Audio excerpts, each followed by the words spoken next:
Hare Krishna. We will start with the class. So thank you so much for coming over here.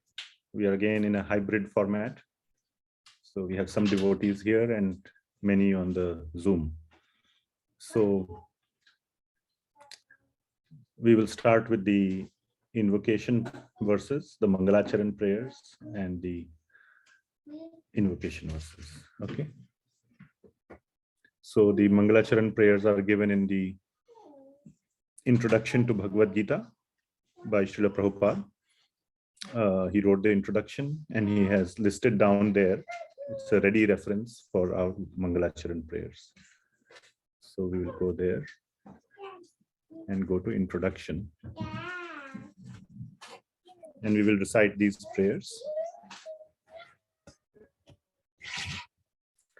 Om Ajnanatirmirandhasya Jnananjana Chakshurunmilitam yena tasmai Shri Gurave Namaha.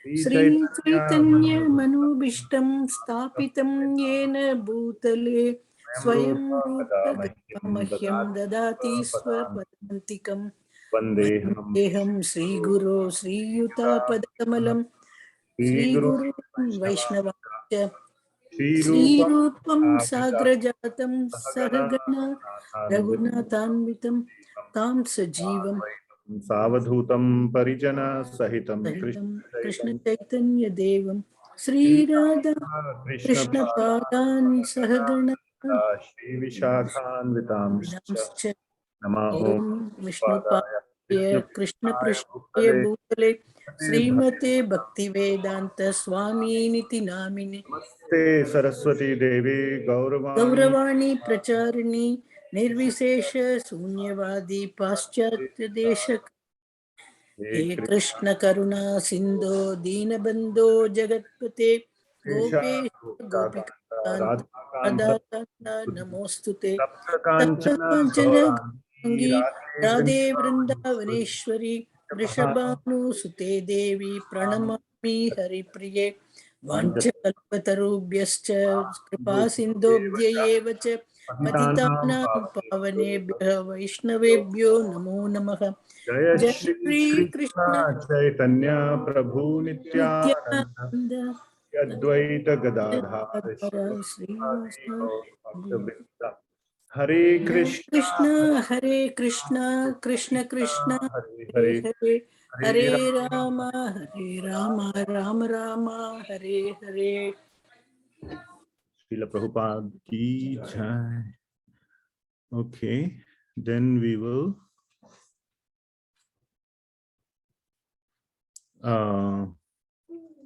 was I sharing the screen at all? Not on the Zoom, right? Oh. I don't think so. Okay, no problem. I will share it this time for the invocation verses to Srimad Bhagavatam.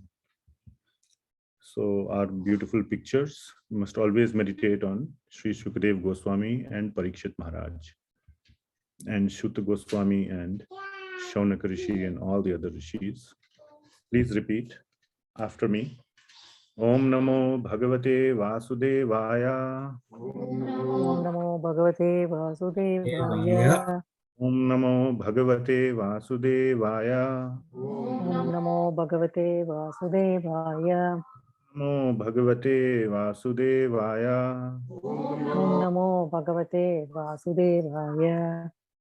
Narayanam Namaskrityam Naram Chaiva Narottamam Devim Saraswatim Vyasam Tato Jayam Udirayet Nashtaprayeshu Bhadreshu Nityam Bhagavat Sevaya Bhagavati Uttama Shloke Bhaktir Bhavati Naishtiki Krishnaya Vasudevaya Devaki Nandanaya Cha Nanda Gopakumaraya Govindaya Namo Namaha.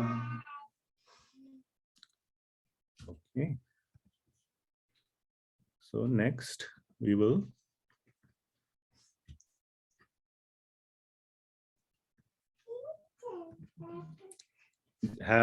continue our discussion on the 10 offenses to the holy name. So the first offense, what was the first offense? So we studied the chapter of Ajamil from Srimad Bhagavatam. So this is a class where we are doing various sort of short series on various topics. So we did a whole series for several weeks, 5-6 weeks, on topic of Ajamil, where basically the glories or the power of the holy name of Lord Krishna or Lord Narayana has been described. And then the main point in that discussion was that at the time of his death, or now we know it would be the near-death experience because he did not die, but he was almost at the brink of death. He chanted or he spoke the name, he took the name of Narayana. But he took that name in a helpless way. And also the other understanding is that he took that name in an offenseless way. There was no offense when he was taking, at the moment of taking the name, he did not have any offensive feeling in his heart.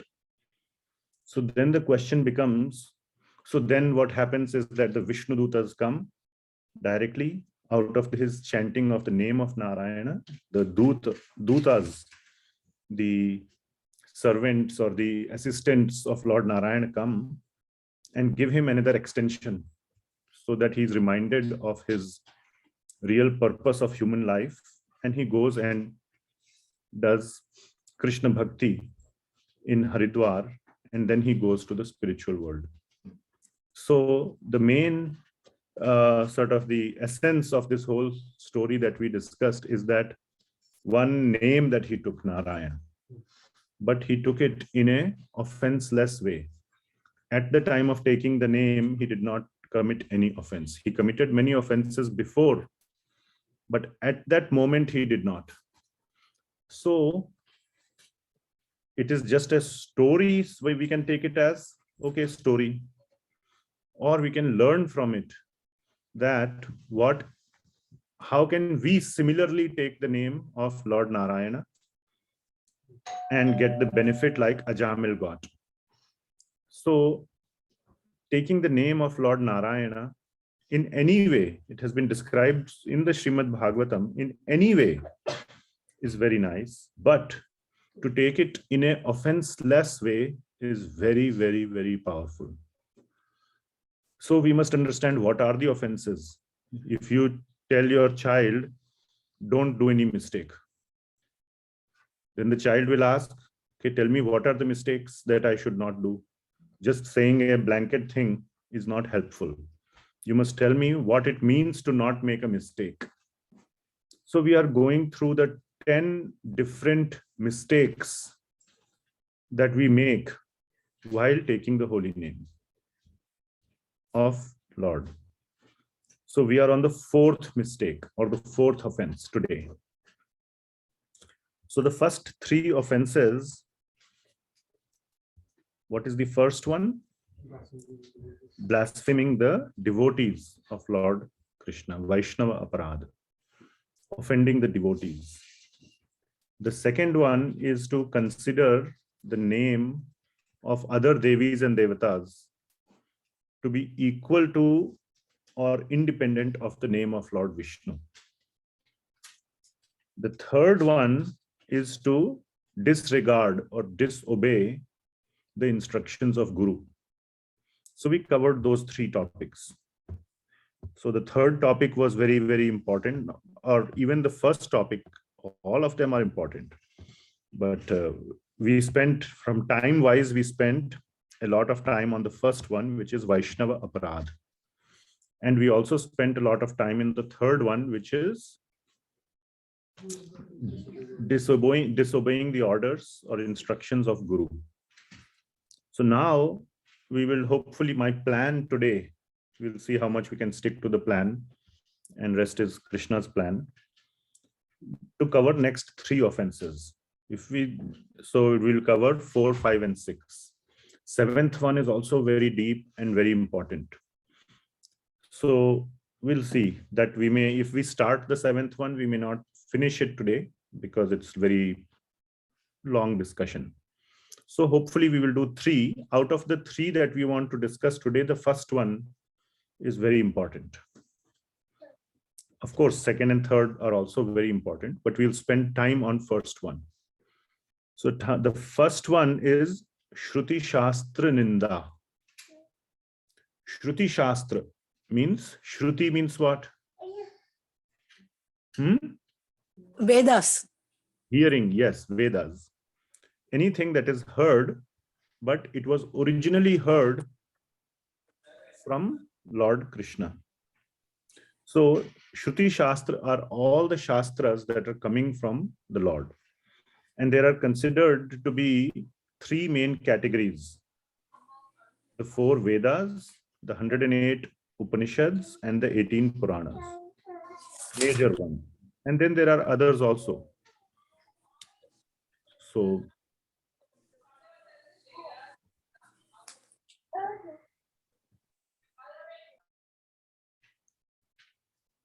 So all these Shastras, Shruti, Shastra, Ninda. You want to understand Ninda? What is Ninda? To talk offensively to talk offensively about something. That is Ninda. So Shruti, Shastra, Ninda means doing Ninda or talking offensively about the Vedas, the Upanishads, and the Puranas. So that is the main topic. This is the 4th offense, and we will spend maximum time on that. And then we will cover next 2 offenses also. Okay. So I am sharing the screen. I hope I'm sharing the screen. Oh, okay.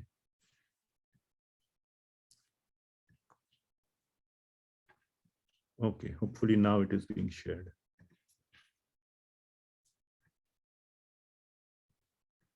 Okay. Okay.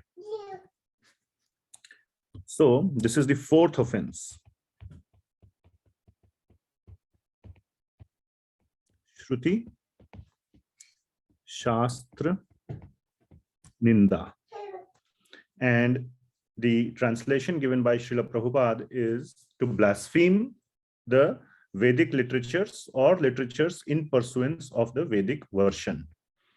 So any literature that is elaborating or explaining the Shastra is also included in this Shruti Shastra Ninda. So we must never do Shruti Shastra Ninda, never. So let us go into a little bit detail into this. So why does one do Shruti Shastra Ninda? Why does one do that? So Shastras in general, now there are some demoniac people. So there is demoniac people, okay, and then there are devotees, and then there is a whole spectrum in between. Those who are doing Bhagavad Gita classes and all that, they know this, right? There is this sort of band. At the very end are the Ravana and Hiranyakashipu and all the other demons who are not only doing Shruti Shastra, they are doing Ninda of Bhagavan himself, the source of the Shastra. And then there are the devotees who are fully, they love the Shastra, they surrender to the Shastra, they take shelter of the Shastra. And then there are many people in between. So we are going to talk about these people. None of us are demons. That is true here. And these instructions are not really meant for demons, because these are offenses while you are taking the name. So at least you are taking the name. So you cannot be a demon. So there is at least some desire to take the name. Now we are trying to improve that by removing the mistakes. If the child is saying, tell me what are the mistakes, at least he is having the intention to, agree to the parents or please the parents. Now he just wants to know how to do the right thing so that I can maximize how I can please my parents. So the main problem or the ninda, the main origin, the main reason for Shruti Shastra Ninda is to have doubts on the Shastra.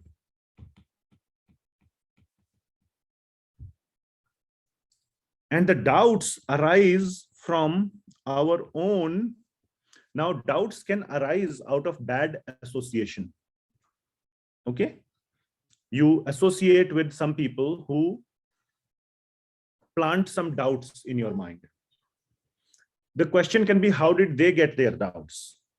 So we are going to the source of where the doubts arise. Now, again, the doubts can arise from demoniac people who may know the reality, but they are just against God. We are not talking about association with such people. That is, let us say, we can say that that is easy to understand, that we should not associate with demons. But how do we give up our association with our own reasoning, our own logic? So our own reasoning or logic is the one that causes us to doubt the scriptures, doubt the Shastra. And then we think, is this correct? Is this not correct?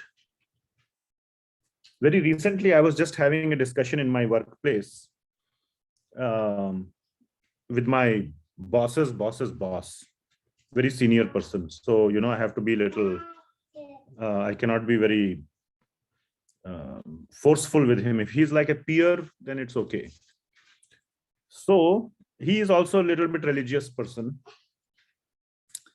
And he has read some other, he's from a different, follows a different faith and whatever.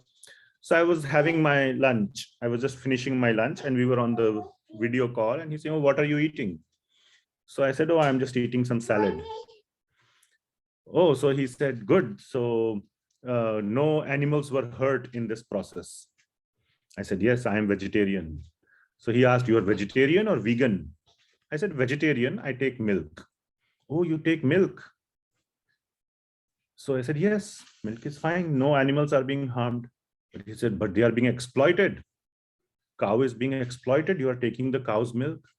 Then I entered, I tried to explain. Again, we don't want to make this today's discussion about that, but he made some he's also, so he made some very nice points about how drinking cow's milk is adversely affecting the cow. One is exploiting the cow. Now, I could have resorted to our Shastra and said about certain things, but I didn't want to go in that direction. And we ended the conversation amicably and said, okay, we have more important technical topics to talk about. So we didn't go forward. But the point is, so somebody could start thinking, yes, my logic says that if I'm taking the cow's milk, then I'm depriving the calf. Or so many people, yes, you could take cow's milk, but then how will you support the cow afterwards? Once it has stopped giving milk, then it becomes a source of meat. So once the cow has given the milk, you have taken the utility, then you kill. And that is not good. So better not to have a cow itself. So that you don't have to, once it stops giving milk, you don't have to support. You won't have that feeling in your heart that now I have to support this. All the milk I had to get, I have gotten. Now I have to support, why I have to support this old cow? People have problem in supporting their old parents who are human beings. What to speak of supporting old cow? Better to kill and get some benefit out of it, isn't it? So better not to have that problem at all. If you become vegan, what is the problem? Don't take milk. Then you won't even have that thought in your mind. It's a very logical point. Very logical point. Then one can think, oh, but Lord Krishna loves milk. He was born and brought up along with the cows. He's called Gopal. Gopal, right? Palak means the supporter, caretaker of cows. Go. He's known as Govinda, the one who gives pleasure to the cows. So Lord Krishna loves cows. How can we give up cows? Of course, we have to take care of the cows when they stop giving milk. But it's, we should take milk. We do abhishek of Lord with cow's milk, right? So these doubts come because we are applying our reasoning. So my point is, the stumbling block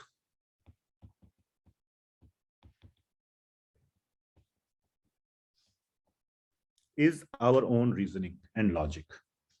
You can go down many different paths. Again, I don't want to, I like this whole discussion about science and Vedas. There are so many topics, hundreds of topics where we can apply our reasoning, and we will get confused whether what Vedas are saying is correct or not. So it is said that the human beings have 4 defects.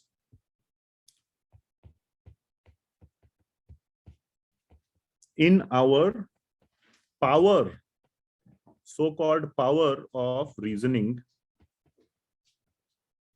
and logic. Our power has 4 defects. The first defect is Brahma.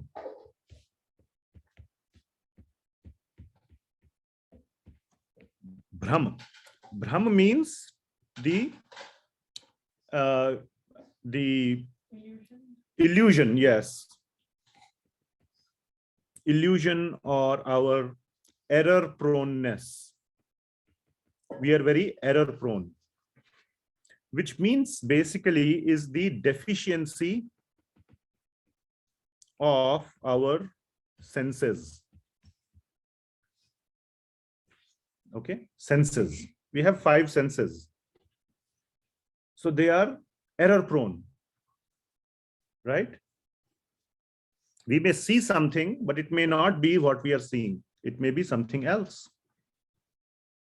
We won't go into too much detail, otherwise we will just, I won't be able to cover 3 offenses. We said 3, but this is the longest one. Then the second one is known as pramad.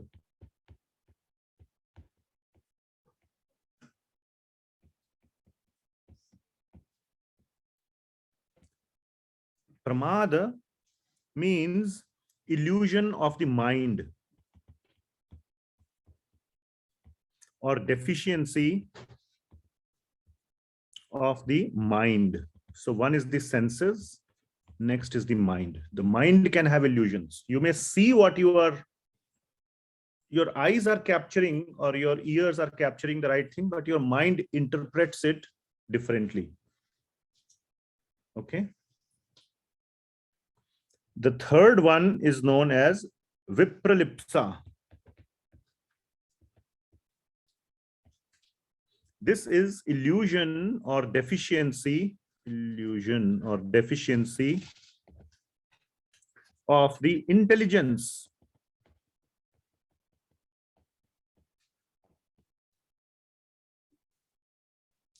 Even though we may see something and we not interpret, but at least interpretation is actually coming from intelligence.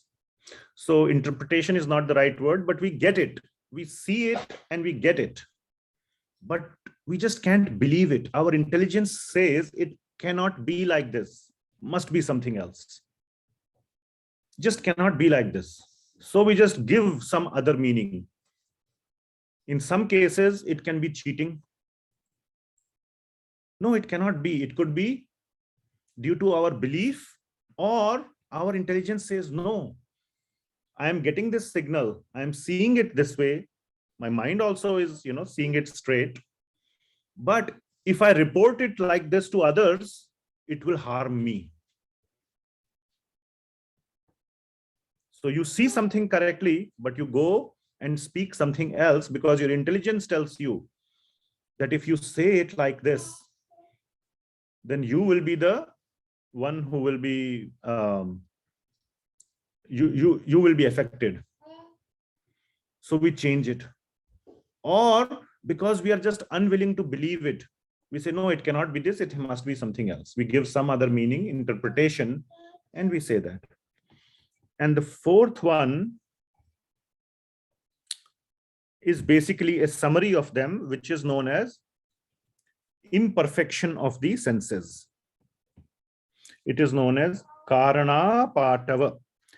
So I will not write that, but imperfection of our senses, mind, and intelligence. So these are our problems. So when we are reading the Vedas or the Shruti Shastra, we try to apply our own logic. And we say, no, this cannot be right. How can it be right? Okay. When it is written in the Vedas, for example, that so many things are there. Any nice example you can think? Cow dung. The cow dung, for example, is supposed to be very antiseptic. It is supposed to be purifying. Someone can say, oh, it is dung. It is like the poop of an animal. How can it be? Now, scientists have done some chemical analysis and analysis. They're saying, yes, this has good medicinal or therapeutic properties, antiseptic properties. Now, but that is an example where science is agreeing, but there is many examples where even today we can doubt. Any example like that? Like, yes, in the Shastra, there is written that there is a very, very tall mountain called Meru parvat. Very tall mountain, Meru parvat. Now we cannot see it. Now, because we cannot see it with our eyes, we say, oh, Shastra must be wrong. Okay. So till today, we have not seen it. There is no telescope, there is no scientist, there is no nothing. And I'm sure this new James Webb telescope, which has been launched, will also not be able to see it. So where is Meru Parvat? So we can dismiss the Shastra as something wrong. So the point is that due to these defects, we should not fully, or we cannot fully rely on our own capacity or own power of reasoning and logic. Because we have these defects, we can see these defects in our own life. There are all kinds of optical illusions. A square looks like a circle. You have seen, I'm sure, many, that is senses. Illusion of the mind, we can see. Illusion of intelligence, so many things, sometimes, you see, you are asked in a court, what did you see? You lie. Because he's my friend. If I tell the truth, then he will go to jail. Or if I tell the truth, I will go to jail. So you put your hand on Bible and say, I will speak the truth, nothing but the truth, and then you speak the lie. Because intelligence is telling you that though what you remember doing and seeing was something else, you must say something else to save yourself. So that is illusion of the intelligence. So all these things are there. So there are 4 reasons for not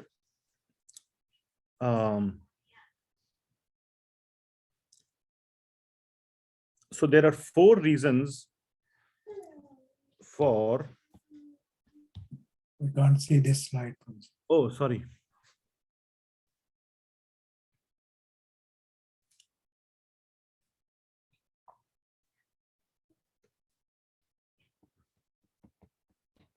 Not using our power of reasoning to understand Shastra.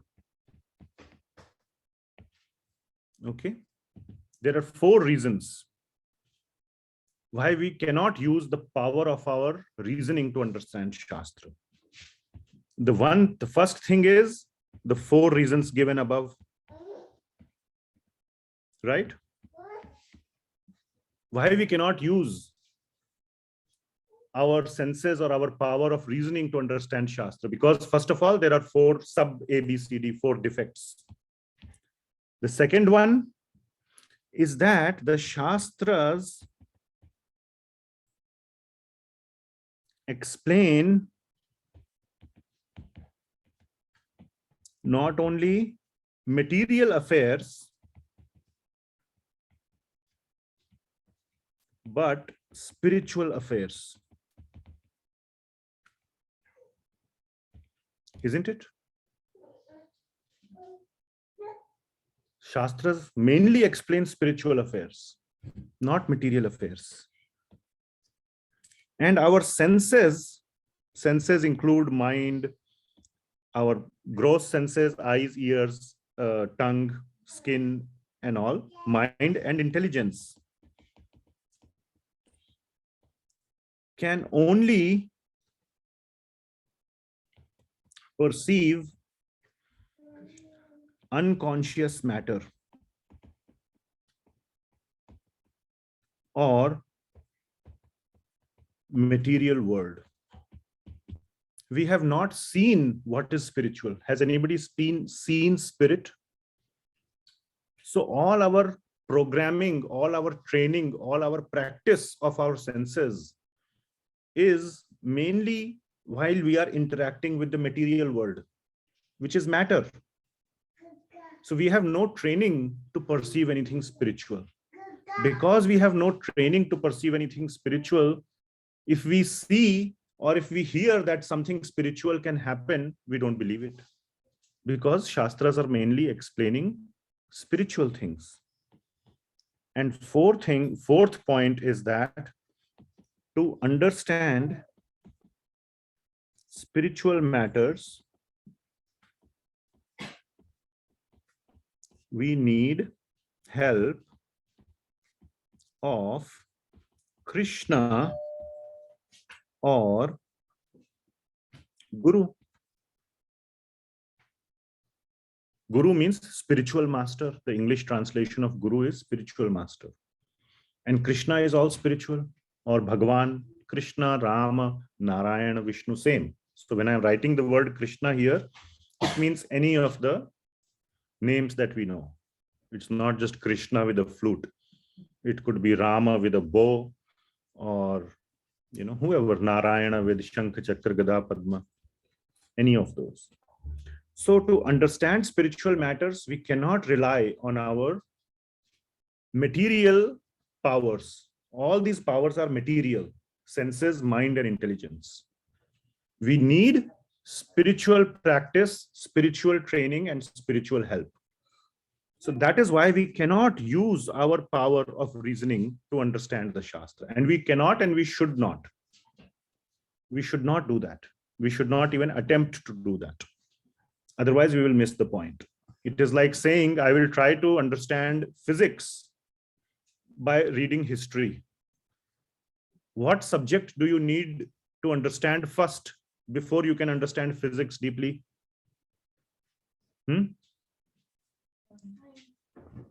What fundamental thing you need to understand physics? Mathematics, isn't it? Physics is all about equations and everything.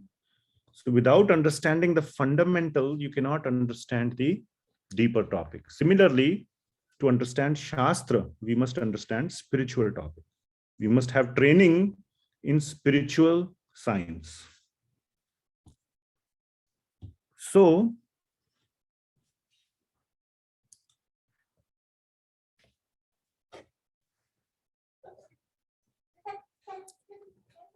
coming back to how Shastra ninda is an offense.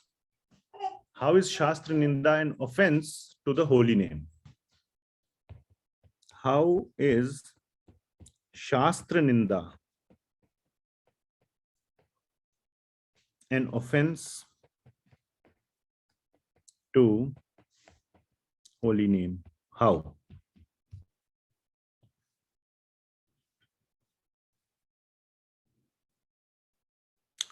It is because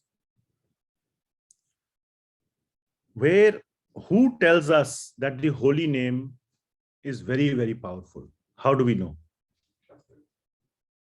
You can say you heard it from the class that I gave on Najamil.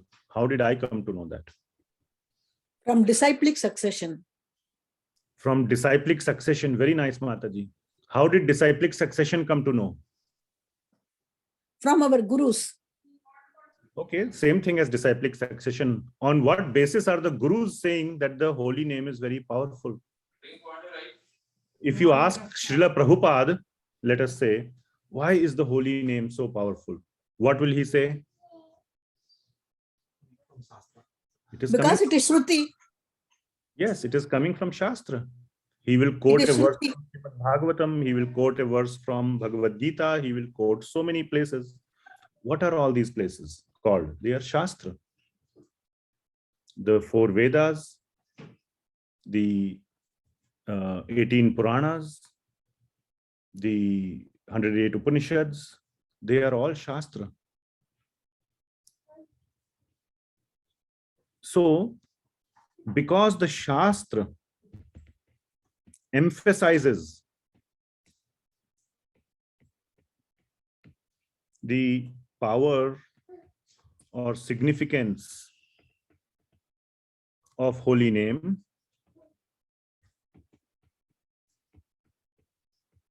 then offending the Shastra is the same as offending the holy name.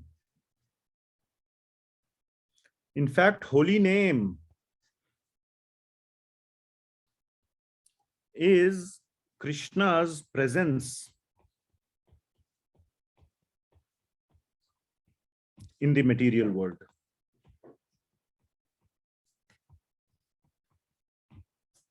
So by offending the Shastra, not only are we offending the holy name, we are also offending Krishna directly.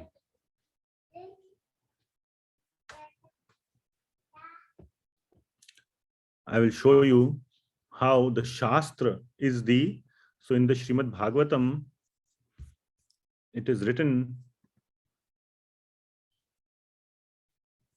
very famous verse, Canto 1, Chapter 3, verse number 40.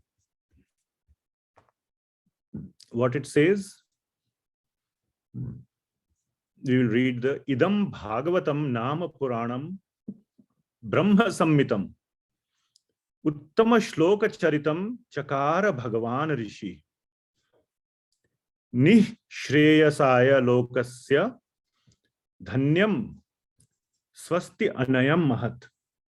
This Srimad Bhagavatam is the literary incarnation of God. So Bhagavatam, the Bhagavat Puran, is the literary incarnation. Literary incarnation means his avatar in the form of literature. You can in simple words say that if Krishna appears as a book, then that book is Bhagavat Puran. So by offending the Bhagavatam, we are offending Krishna.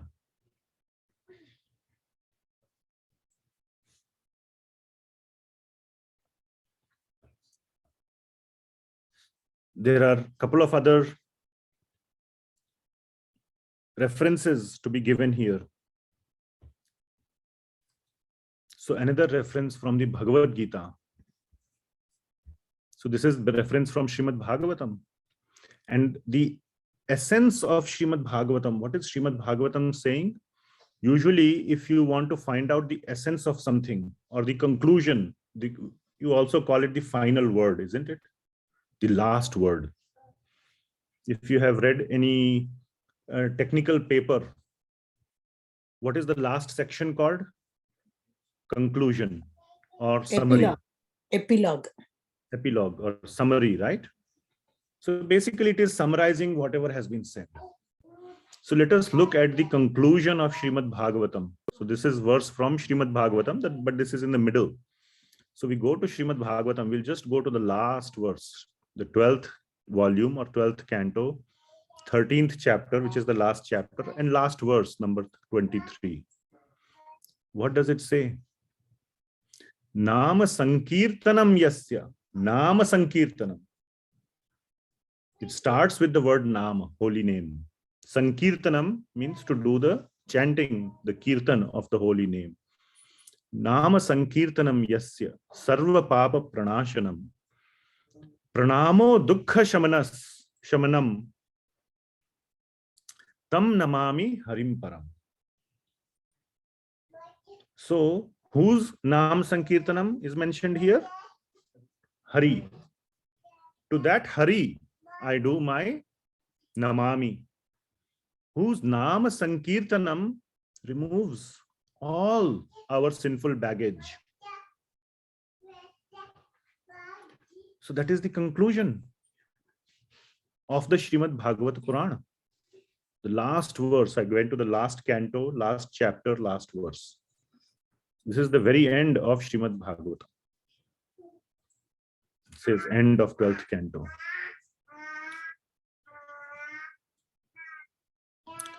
So let's look at a reference from the Bhagavad Gita as well.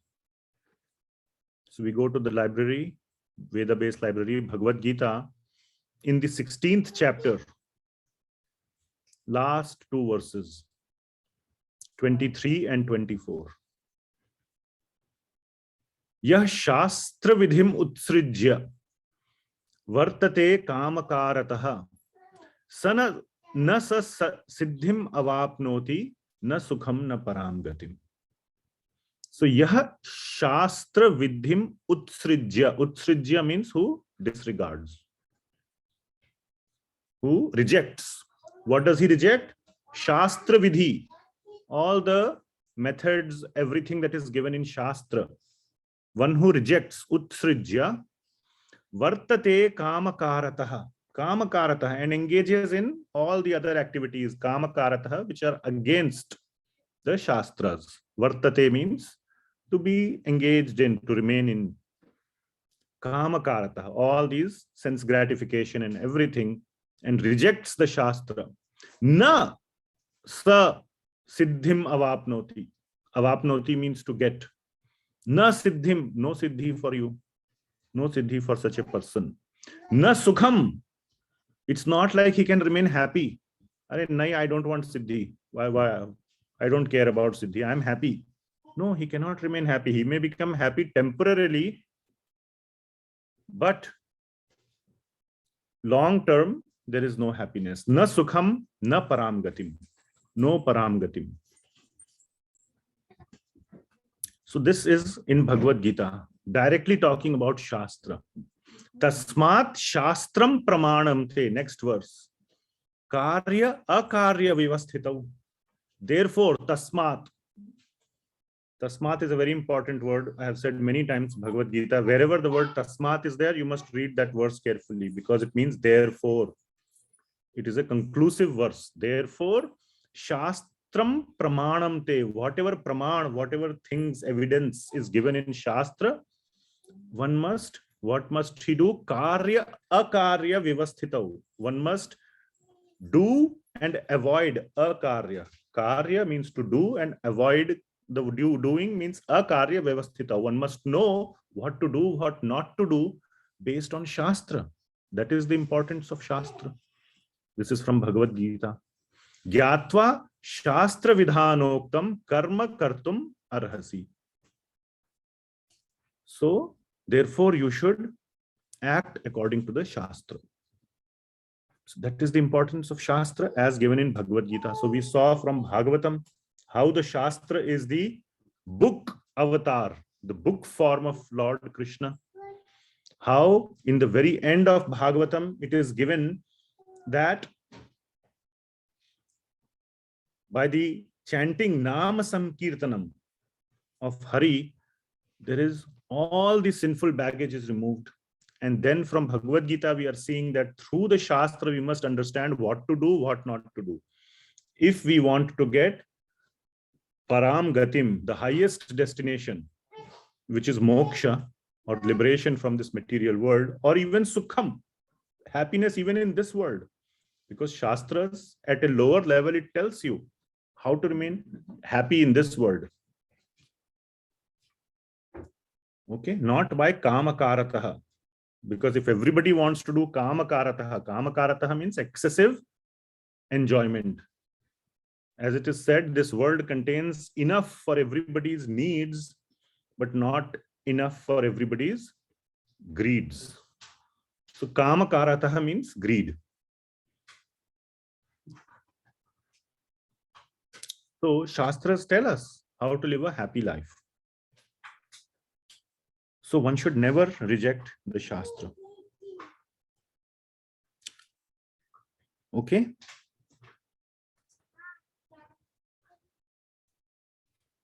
So now we have understood, or we discussed a couple of points, that the main problem for most people, now for the demoniac people, they are in a different category.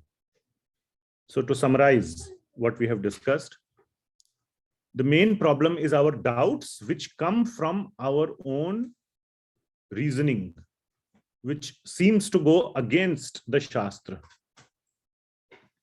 So the first point is why we cannot apply our reasoning is because our reasoning has defects or problems. Our reasoning is not so strong. Like parents can say, child's reasoning is not so strong. Child will say, Papa says, okay, lunchtime. Child says, give me one bag of popcorn and one bucket of ice cream. That's my lunch. Will the parents agree? One day it can be fine, but not every day. Isn't it? Child will say, what is the problem? This is also food. So he's applying his logic. He's not saying I'm not going to eat, but he's applying logic at his level, but his logic is flawed. Parents will give higher logic. This is good for your ultimate benefit. So even though the child cannot understand why they are forcing me to eat chapati or roti or whatever, dal, why not ice cream and popcorn? He needs to agree and move forward. Later on, he will realize, not today. That is how we must take the Shastra. Today, I cannot understand. But later on, I will thank my parents for preventing me from eating ice cream and popcorn all day. So in the same way, we cannot apply our reasoning because our reasoning is defective, just like a child's reasoning is defective as compared to the parents. So that is the first reason, first point. And there are 4 sub-reasons given as to why our reasoning is not so good. The second thing is the Shastras explain not only material affairs, but spiritual affairs. And we are not trained to deal with spiritual topics. So all that seems to be wrong or bogus. So and we have not taken the help of those who can train us in spiritual topics, which is Guru and Krishna. So without that, how can we hope to understand? It's like you are trying to understand physics, but without the help of a teacher or without the help of knowing the mathematics behind it. Even a teacher cannot explain you. If you don't know algebra, how will you do physics? Okay. And then we talked about why is Shastra Ninda an offense to the holy name? What is the connection? The connection is that the main understanding that we get about the holy name is from Shastra. And the Shastra is nothing but an incarnation of the holy name, because the holy name and Krishna are one and the same. So the final topic that we want to discuss is rectification.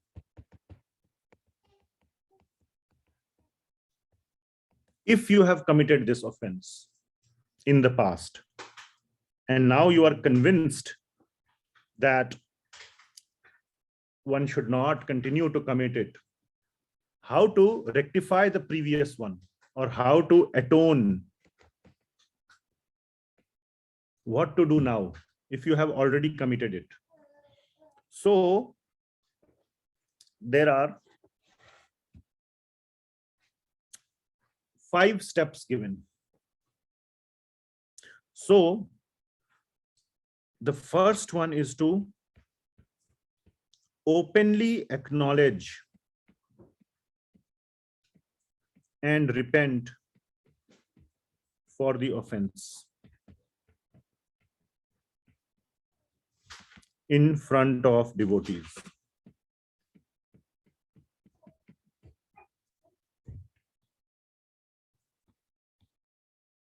Openly.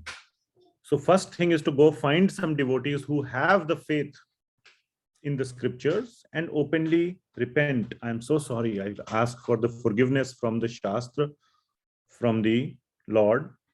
I have committed this offense. Openly, you have to acknowledge it. The second step is that with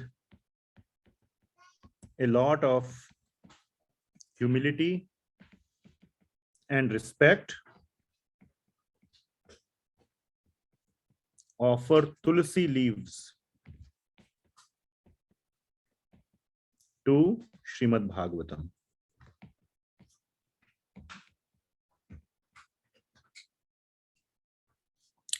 The third step is offer flowers, garland, flower garland, sweets, milk to Srimad Bhagavatam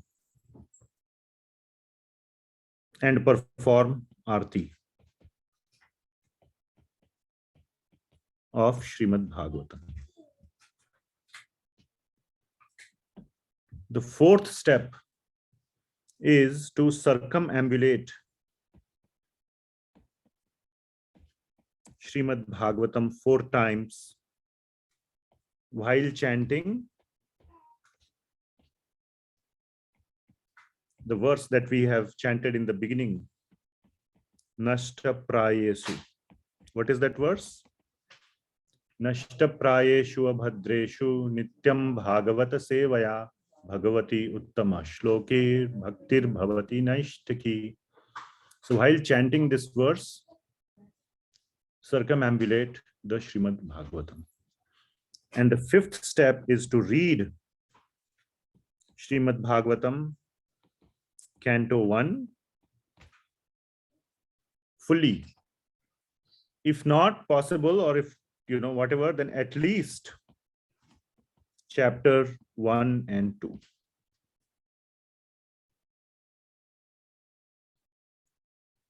A lot of the glory of the holy name is given in chapter 1 and chapter 2 also. And chapter 2 contains the glory of Srimad Bhagavatam.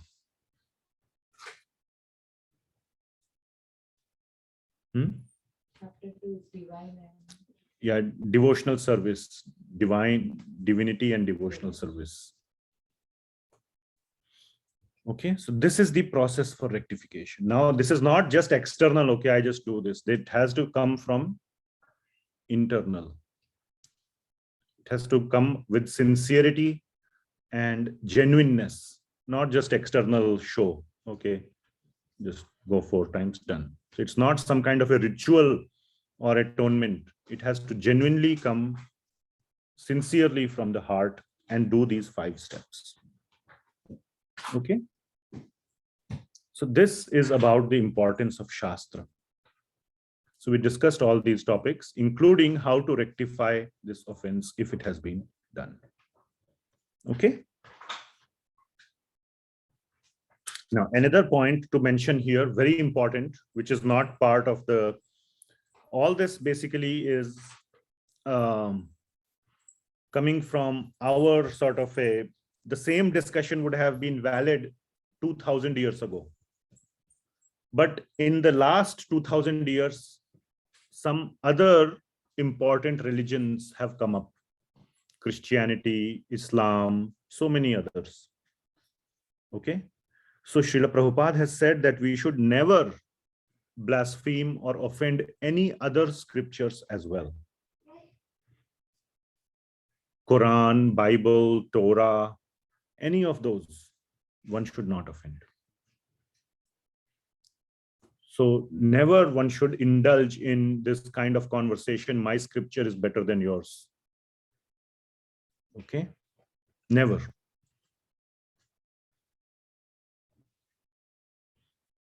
And if you are interested and if you are, if you have full faith in your own scriptures, you can always take the good items from other scriptures. Srila Prabhupada gives this example of a honeybee. What does a honeybee do? It goes to different flowers. And what does it take from each flower? The nectar. So it's okay to take the good things. But then you must know what to take. Again, First, you should have the full proper understanding. The honeybee has proper understanding of what is nectar and what is not. But if you are not so advanced or something, then you don't have to read those other scriptures. That's not what is being said. You must, or you have to, but definitely you must not disrespect. That is something, is a very clear guidance. Must not, never. Okay. That much should be clear, what not to do. What to do? Yeah, that depends on how much you are fixed. Okay. So this is the discussion on scriptural importance. So next, so let us see any discussion or questions on this topic.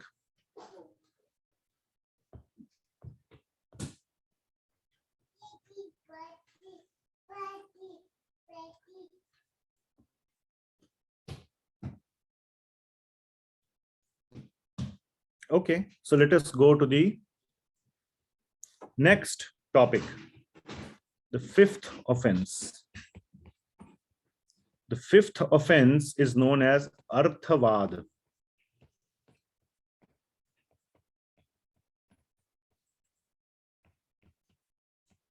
Arthavad. Arthavad means to consider the glories of chanting Hare Krishna or the chanting the holy name to be imagination or exaggeration. Okay. It is an exaggeration. It is an imaginary. So let us see what is the meaning, in-depth meaning of the fifth offense. The summary or the main point given by Srila Prabhupada in English is to consider the glories of chanting Hare Krishna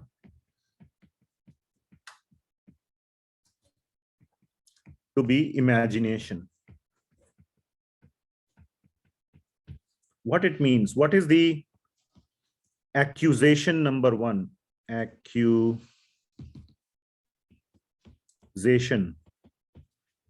How do you commit this offense? We will discuss two types of accusations.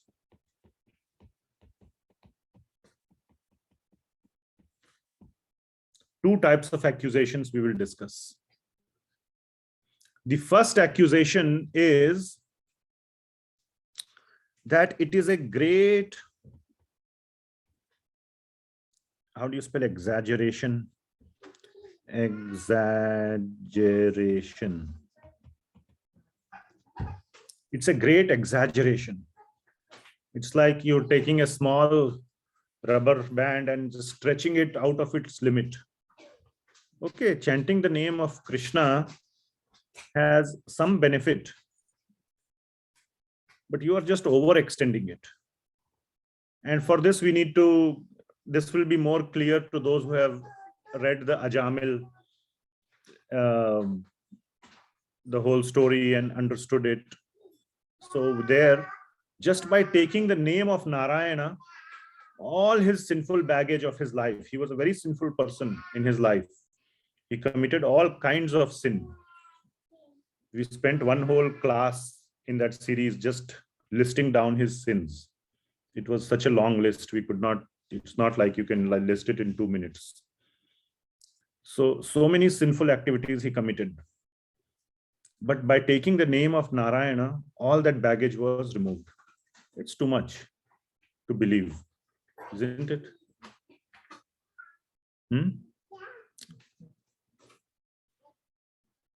So, has this doubt ever come in anybody's mind? Yes, Prabhuji. Yes. How is it possible? Too much,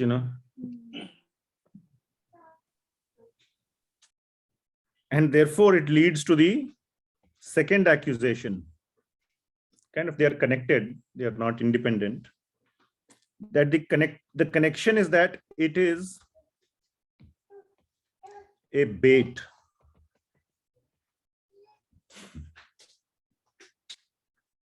It's a, you can think of it like a marketing campaign. What does a marketing campaign do? Overpromise, right? Overpromise just to get customers, isn't it? Arey, come, just take the name. Because no, you don't have, taking the name is just, some hot air coming from your mouth. Just tongue is moving in some way and some hot air is coming. So basically it's free. You can do it. Okay. And all your sinful baggage will be removed. Come. Then people will come. And then, either they will then give some donation, or they will, give some money, or they will do some service, some seva. That is the agenda. That is the hidden agenda. So you are just over promising just to get customers. Okay. All your sins will go away. All, it's like, invest in this penny stocks, penny stocks. Oh, the stock market, the price is $1. In 1 year, it will become 1 million. So you give $1 and you get 1 million. Just come. Then when you go, then he will sell you many other things. He will trap you. So, or even if it is not to trap or get some donation or get some service from you, then slowly they will tell you the reality. Actually, by taking the name one time, only one sin will go away. But you have 10 million sins. So actually, if you want to get rid of the whole baggage, you have to take the name 10 million times. That one name and all the 10 million sins go away was, it is, different time. In Satyug, it is possible. But in Kalyug, there'll be some new fine print will be introduced. Has this doubt come in anybody's mind? One name, one sin. Isn't it? Yes. How is it possible that by taking the name one time, all the sins are eradicated? That is called arthavad. We apply again our logic. Not possible. It's too good to be true. That is an offense. That is a gross offense. However, now we won't go into the repetition of the Ajamil verses that we went through. But there, both the Vishnudutas, when they were discussing with the Yamaduta, 4 Vishnudutas talking to 3 Yamadutas, they were explaining this exact thing. How just by taking the name offenselessly, one can eradicate all the sins. And same thing was explained by Yamaraj when the Yamadutas didn't believe the Vishnudutas. They wanted to go to their trusted guru. Who is the guru of the Yamadutas? Yamaraj is their master. He explained the same thing. So we read there. So we are disbelieving, our doubts are causing us to disbelieve the Shastra. And that is because the reason is that our minds cannot understand. In the material world, it doesn't happen this way.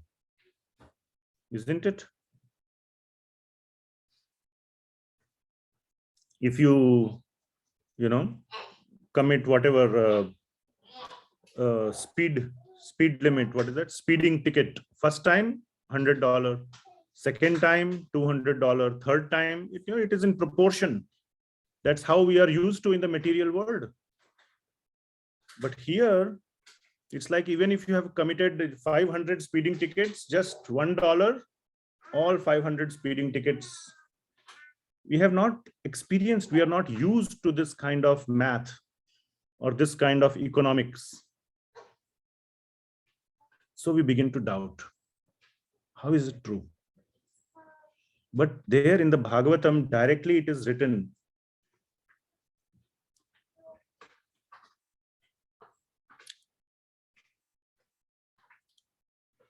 And the main point is that the name, the taking the name, so 1 second. Yeah.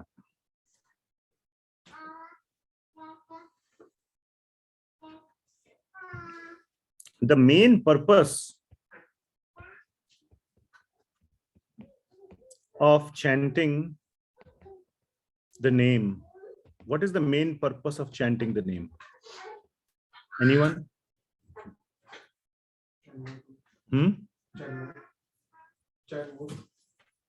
For good smriti. Okay. What is the main purpose, the final purpose? Huh? To please Krishna, to develop love for Krishna. Krishna. Yes. That is the main purpose. Now for that is much. So the main purpose of chanting the holy name is to develop love for Krishna in our heart. That is the main purpose, not for eradicating the sinful baggage. For this, we have to chant very, very sincerely, very genuinely for a long time for that love to develop. So if you remember in the beginning of these series, again, this is a series. Today, those who are attending first time, you are like seeing a movie, but in the 5 minutes in the middle. So you don't know a little bit before or after, but that's okay. I will try to summarize the parts so you kind of don't miss out. We discussed 3 levels of chanting the holy name. At the Naam Aparadha level, when we are committing these mistakes, Naam Abhasa level, and then the Shuddha Naam level. So to develop love for Krishna in our heart, this comes at the stage of the Shuddha Naam level. But the benefit, the side benefit, the byproduct, it is just a byproduct or a side benefit.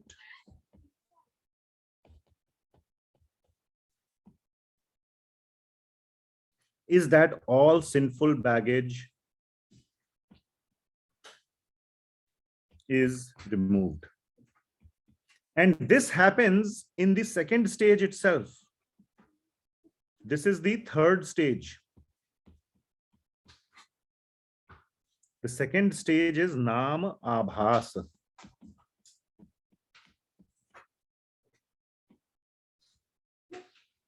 So that byproduct is obtained as you are even going along. You don't even have to reach the final stage. It is just a byproduct.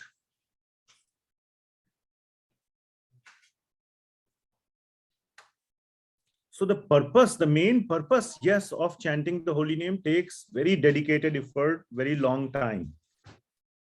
But this side benefit is obtained much quickly. Because this is not the main benefit anyway. Otherwise, why will the pure devotees just chant all the time? Satatam kirtayanto mam. Why will they do that? They are not doing this for this benefit. This benefit they have already obtained. Okay. So the main purpose of chanting the holy name is to please Krishna. You can say please Krishna or love Krishna or develop love for Krishna, whatever various ways of saying it. It is not for personal benefit. This thing, baggage removal, is personal benefit. Okay, all my baggage is removed. Finally, I am free. I will commit more sin so I can attain more baggage. I'm already carrying so much baggage. I'm tired. Now this baggage is taken away. Now I can accumulate more baggage. That is not the purpose. So the purpose is not personal benefit. The purpose is this.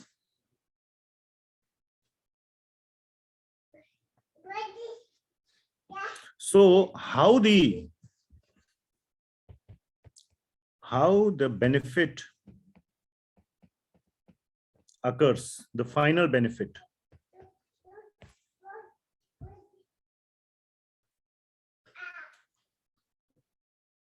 The final benefit, which is to develop love for Krishna, occurs over, first of all, it occurs over a period of time, sooner or later.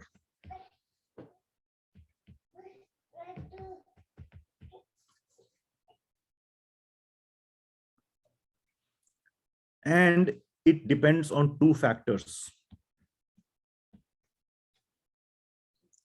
The first factor is mercy of the Supreme Lord, or pure devotees of the Lord. Either one. And the second one is our sincere effort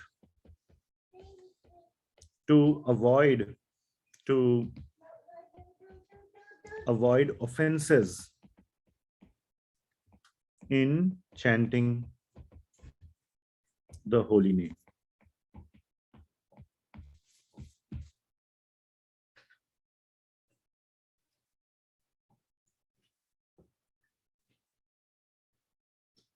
Okay, so therefore one should continue to chant the holy name offenselessly. Chanting the holy name offenselessly even once takes away the baggage, but that is just a small benefit. It's a byproduct.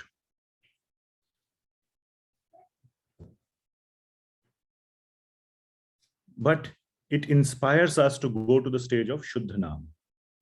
So we must try to come to the stage of, from the stage of Naam Aparadha. As quickly, we had covered this, as quickly as possible, one must try to come to the stage of Naam Abhasa.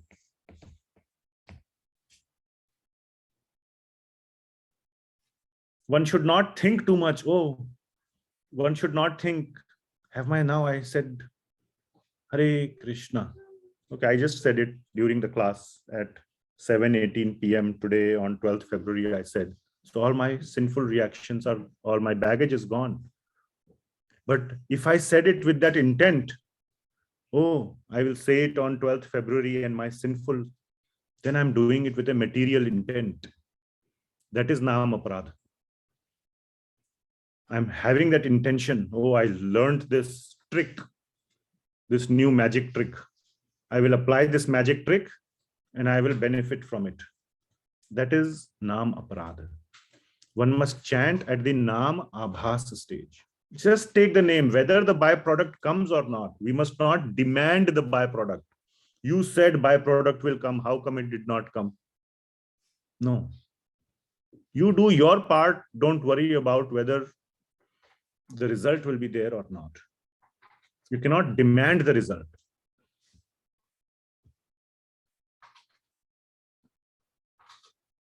So we must come very quickly to the Naam Abhas stage. And when we come to Naam Abhas stage, then our actual process of devotion, of bhakti begins, which means the opening of the heart for the love of Krishna to enter. Till then, we are just cleaning the house. The house is dirty. You don't move into the house, right? If it is dirty, then you are cleaning. Once your cleaning is done, then you can begin to move in your stuff. And finally, when you are moved in, you can sit nicely and watch a movie.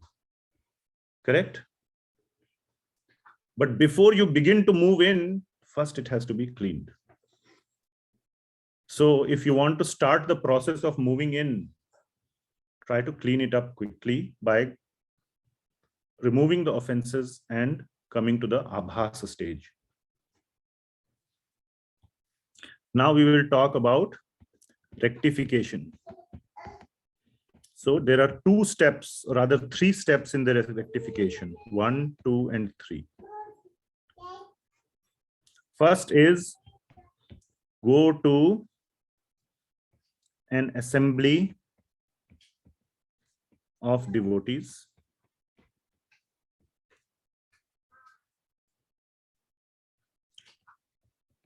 with a lot of attention hear about the glories of the holy name,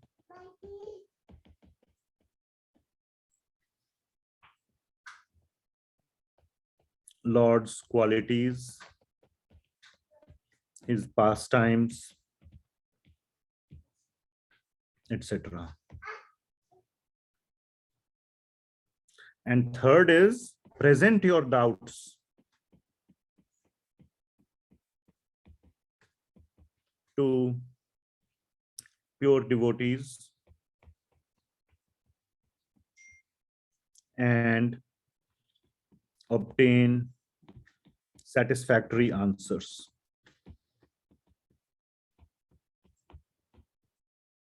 Clarify your doubts.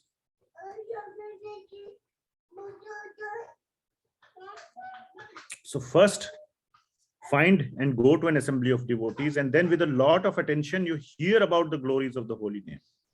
You cannot just start having these present your doubts cannot be an argument,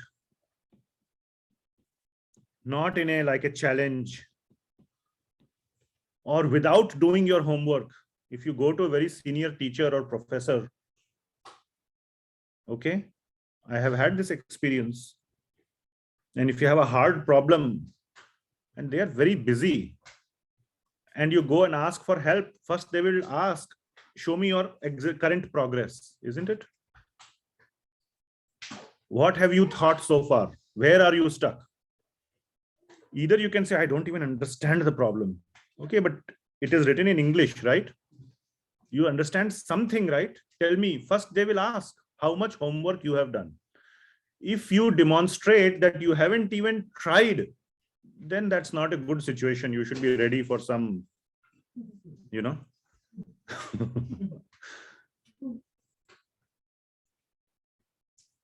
You will be challenged. So you must first do your homework. They are not there to make you sit down and spoon feed you and, you know, I mean, they can do that. They are very merciful, but we should not take that advantage. They are already doing that by explaining. And in modern world, in modern technology, we have so much facility to make use of modern technology to get the knowledge, do our homework without wasting anyone's time. We can read, we can hear, we can see. There are so many things we can do. And then whatever doubts remain must go and clarify in a genuine, humble way, and they will be very happy. I can tell you from my personal experience, I do some classes, I teach small kids, some math, science, this, that. As a teacher, I like students who have done their homework, who show sincerity. And when they come and ask, I can find out that the difference in the level of the question. Has this student done his homework? Does he know what he's talking? And I feel very happy I explained double to that student. So every teacher, I'm sure, feels like that. So then you will get the real, they will open their heart and they will tell you, because sincere students are very few. And a teacher really wants sincere students. He doesn't want money. A true teacher will not, guru will not want any money or anything. All he wants is sincere students. That's the number one thing he wants.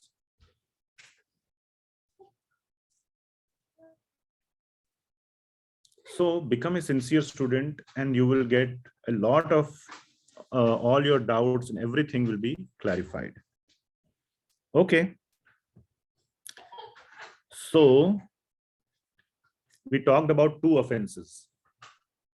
The third offense for today, which is number 6, is Hari Namni Kalpanam. We will talk about it next time.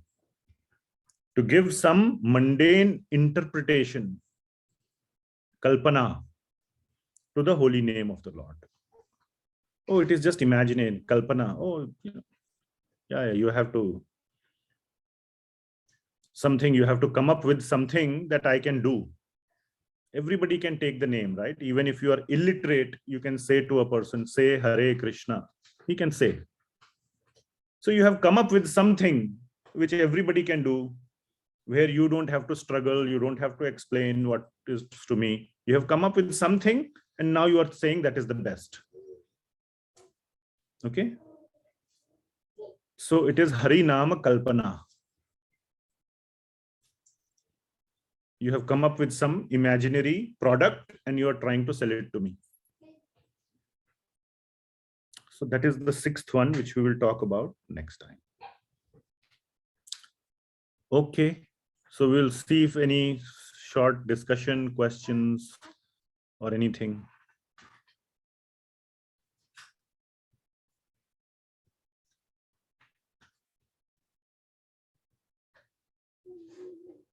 Any corrections, any highlights, anything you liked or anything that stuck with you, you can feel free to share. Hare Krishna, Prabhuji. Yes, Hare Krishna Mataji. In the rectification or atonement, you told that is offer Tulsi leaf and the garland. You mean literally to Bhagavatam book? Yes, Bhagavatam book. Absolutely to the Bhagavatam book. Now in your heart, you can do that, but the best is Bhagavatam book. I mean, you can take a picture of Bhagavatam book from internet and do that, and anything as is genuineness and sincerity, if it is there in the heart, that is number one. But yes, best to do with Bhagavatam book. Okay. In all the ISKCON temples worldwide, the Bhagavatam book is being sold very cheap price. 18 volumes it comes. 18 volumes is like takes the whole shelf on a bookshelf, one full shelf. And the price is just in the US, in Portland, delivered price is $225. 18 volumes. It comes out to be less than $15 per book, per volume. And each volume is so thick with nice pictures, plates, painting, all those things. So yes, and the Bhaktivedanta Book Trust actually publishes the volume, the Canto 1, Part 1, which is the first 8 chapters, as a separate book. So that is only $10. So if not the whole thing, then at least the small sub part of it. But yes, best to have the book. And you know, there was a Sankirtan party many years back that came to our house, consisting of Bhrigupati Prabhu and Parameshwar Prabhu. They are some of the world's leading book distributors. And they were saying, and I asked them, and they are always going in a bus, not a bus, but their little, what you call minivan, so to say. They sleep in the van, and the van is full of books. So they go from one place to the other, distributing books. So, and they said, you know, every morning, wherever we are, we take a shower, we take out a book from the stack of books and do our arati and all our worship to the book. We don't have any deities of Krishna or anything that we carry with us, but we are carrying this whole van full of books. So we are carrying the deities and we are worshipping the book. So yes.